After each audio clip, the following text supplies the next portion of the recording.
Hello, hi everyone, કેમ છો બધા? Welcome to my channel. આજે હું તમારી સાથે એકદમ સરસ મજાની રેસીપી શેર કરવાની છું.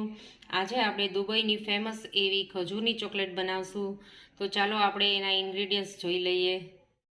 ખજૂરની ચોકલેટ બનાવવા માટે મેં અહીંયા ખજૂર લીધો છે. ઠળિયાવાળો ખજૂર છે, જે આપણે નોર્મલ ખજૂર આવે છે એ ખજૂર લીધો છે. પછી મેં અહીંયા ડાર્ક ચોકલેટના સ્લેબના 2 ટુકડા લીધા છે, જે બજારમાં મળે છે. અમૂલના ડાર્ક ચોકલેટના સ્લેબ આવે છે ને, એના બે ટુકડા લીધા છે. પછી અહીંયા મેં બદામ લીધી છે અને નાળિયેરનું ઝીણું ખમણ લીધું છે.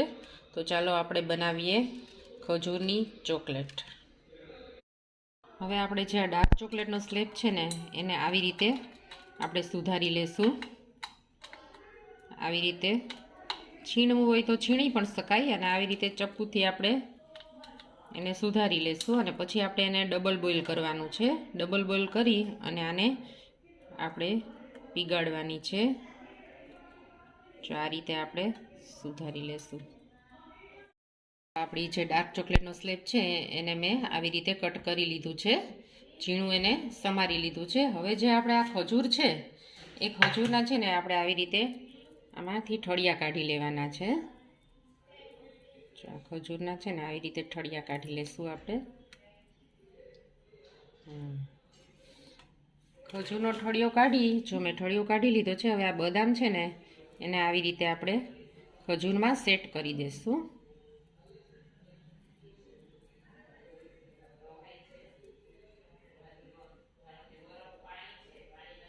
આવી રીતે આપણે આમ સેટ કરી દઈશું. જો આવી જ રીતે આપણે બધા ખજૂરના ઠળિયા કાઢી લેશું. જો આપણે અહીંયા બધી ખજૂરની પેશીઓમાં મેં બદામને સેટ કરી દીધી છે. બધા બદામવાળા ખજૂર તૈયાર થઈ ગયા છે. હવે આપણે છે ને આ જે છીણ છે ડાર્ક ચોકલેટનું, એને આપણે ડબલ બોઇલની મદદથી, ડબલ બોઇલ રેસીપીથી આપણે એને મેલ્ટ કરી લેશું. જો ડબલ બોઇલ માટે છે ને આપણે એક તપેલીમાં પાણી લેશું અને એને ગેસ ઉપર રાખશું. પાણી એકદમ ઉકળી જાય ને પછી આપણે જે આ પેલું છે ને આપણું આ ડાર્ક ચોકલેટનું છીણ, એને આપણે એની ઉપર રાખી દઈશું. પાણીને થોડી વાર ઉકળવા દઈશું.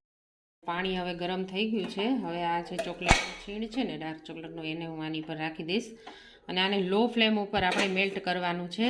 વધારે હાઈ ફ્લેમ કરશું ને તો આ કડક થઈ જશે. એટલે આને ધીમે ધીમે આપણે ધીમે ધીમે આવી રીતે મેલ્ટ થશે.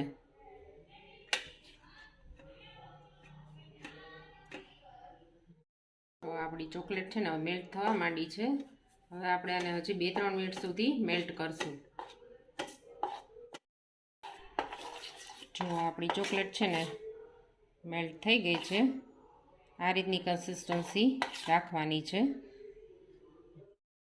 જો હવે છે ને આપણે આ જે બદામવાળા ખજૂર છે ને, બદામ સેટ કરેલા જે ખજૂર છે, એને આપણે આમાં ડીપ કરવાના છે. અને આવી રીતે ડાર્ક ચોકલેટમાં આપણે ડીપ કરી લઈશું. અને આ ફોકની મદદથી છે ને આને આપણે આવી રીતે લઈ અને મેં અહીંયા છે ને એક બેકિંગ પેપર રાખી દીધું છે ડીશની ઉપર, એમાં આપણે રાખી દઈશું. તો આ રીતે બધા ખજૂરને છે ને આપણે ડીપ કરશું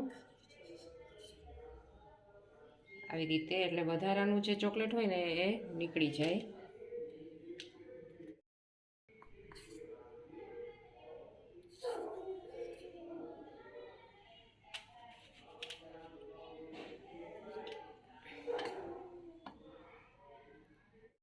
તો હવે આપણી બધી જે ખજૂર હતા ને એમાં ડાર્ક ચોકલેટનું કોટિંગ કરી દીધું છે. હવે છે ને આપણે જે આ ઝીણું કોપરાનું છીણ છે ને એનાથી આવી રીતે આપણે ગાર્નિશ કરી દઈશું.